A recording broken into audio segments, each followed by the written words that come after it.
of the movie would have to be here at the Owen Theater in Branson, which it was. Like I said, 1941. That young actor that played the hero, the part of young Matt Matthews, was John Wayne. So we've had just wonderful history over the years of this little theater. Now, we hear more about old theaters and old churches being haunted than we actually do cemeteries. And it kind of makes sense to me, if you were a disembodied spirit that was still hanging around, why would you hang out at the cemetery? I mean, you would go to the places that you know, that you love, that you remember. Maybe you had your biggest part on stage and your best times. So we hear more about theaters and churches than cemeteries. We had a little Elvis show here for the last few years. It was like 3 or 4 different small shows that played down here the last few years, and now they moved out in the winter, and the building is currently empty. We've talked to the new owners, and he said next year when they get opened that they're going to see about opening at night and letting them go through the building, which would be way cool. But anyway, we had a relative of one of the guys that leased the building, the Elvis guy, was going to stay in the apartment upstairs. And he came out and talked to our group one night. And he said when he first got here that he would get upstairs in that apartment alone at night, and he would hear what sounded like all the sound equipment gearing up. You'd hear the buzz and like everything, it was coming on. And he said sometimes it even sounded like there was a party going on downstairs. So he said he'd creep down the steps and open the door, and it would be silent. So he'd run back up to the apartment. And then he'd get upstairs and he'd hear all this noise again, and he'd do the same thing. He'd creep down and open the door, and it'd be silent. He said he'd make himself go, because he's hearing all these noises, he'd make himself go check the front door and the back door and the bathrooms, and even behind the curtain, he said, which really freaked him out.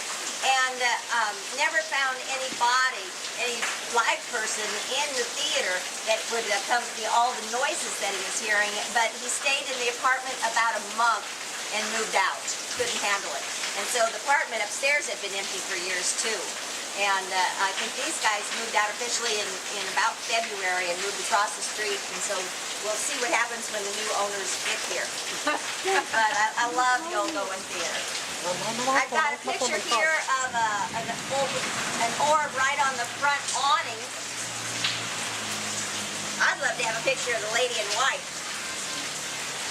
There it is, right on the front. White. Oh my God.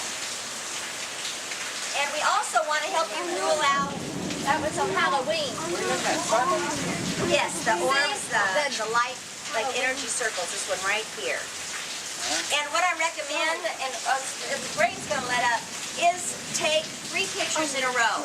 Because if you haven't moved, the camera hasn't moved, and the building hasn't moved, and yet you're getting different things show up in your pictures. It's just instantaneous. You can see, well, here it is now, and no, it wasn't here then. And so it's always a really good indication. And like I said, you don't have to have a camera, just be aware of your surroundings and see what happens. Now, well, I think it's going to let up good, but I'm going to tell you about this area here behind me. And then if you wanted to walk over there since it's letting up, you can do that. We get our stories in a variety of different ways. Now, this is our 18th year as the ghost and haunt tours and of my owners that have the company. And it's our 3rd season, but this is the 9th city that they've opened with the ghost and haunt tours. So when they go to an area, they do a lot of research through the Historical Society, the newspapers, the police reports, the internet, and certainly the local legends. And then we get a lot of our stories from the local folks that have had these experiences with these downtown buildings. So that's some of the way we get our stories. Now, last year we could tell that this empty spot over here behind me was a hot spot, just because of the pictures we were getting. Also, we pay attention to our little ones, because many times they'll see things that we do not. And last year I had 2 little ones in strollers on different tours that was actually talking to a little boy they saw in that region. And so we kind of got this next story bit by bit coming together. We found out that there was a lady named Ina Court that in 1985 had gone over to Forsyth to the county fair and disappeared. And 3 days later, they found Ina and her son Rory, murdered, and they found them in a downtown Branson abandoned building. In '85, that was still an abandoned building. We also last year, 2 nights in a row, got a full white figure standing on these stairs here behind me, waving to the crowd. Now, when Highway 65 used to come through our old downtown, this was a small restaurant for about 40, 50 years. And so I'm thinking that may be the restaurant owner that's waving to the crowd that's gathered at his place. But back to our murder story, Ina had just worked a block away here at the car wash here in downtown Branson. They found her, she had been decapitated, and Rory had been beaten to death. We also found reports on the internet of people reporting seeing a ghost woman, a headless ghost woman at a payphone in downtown Branson. The payphone was right here across the alley here from this building. It's where our old downtown payphone used to be. So that kind of all pulled together. And like I said, we knew it was a hot spot just by some of the pictures that we'd been getting. Now we did find out the rest of the story in the year 2000. There was a man named Tommy Lynn Sells that was caught out west, and they found out he was a mass murderer. He was a carny. He had been working for the carnival system all across the country, had been killing people for years. He was caught for 2 murders out west in the year 2000, and he started confessing to other murders that he had done over the years, including the murders of Ina Court and her son Rory in 1985. So we finally solved that murder.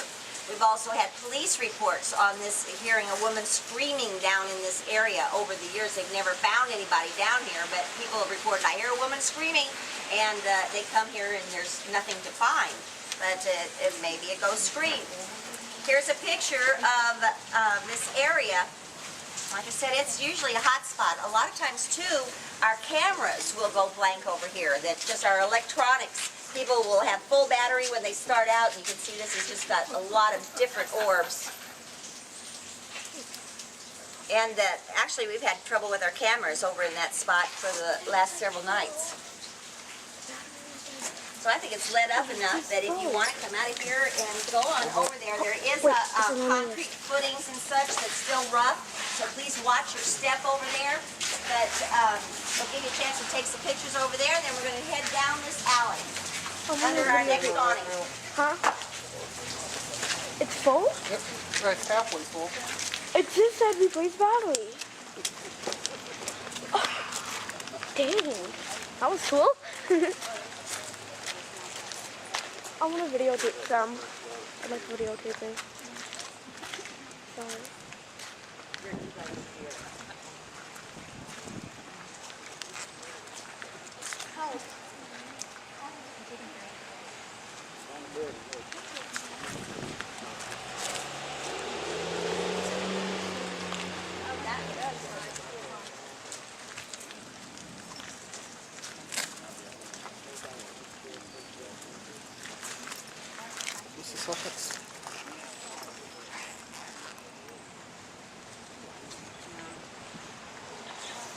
It happens here almost every night. The activity's going to be good, and with it stormy, it usually is. The camera's coming near the tour guide, so you know where. We've got black apparitions along that wall back there.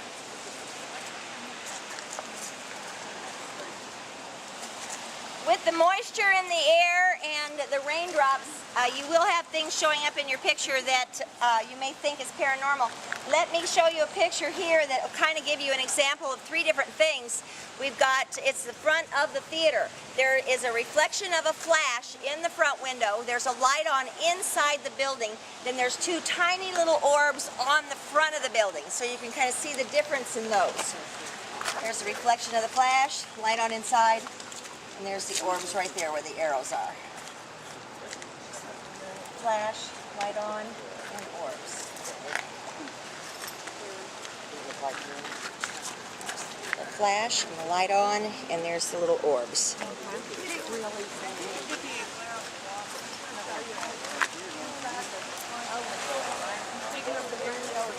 Flash, reflecting in the window, there's light on inside, and there's the small orbs, so you can kind of see the difference of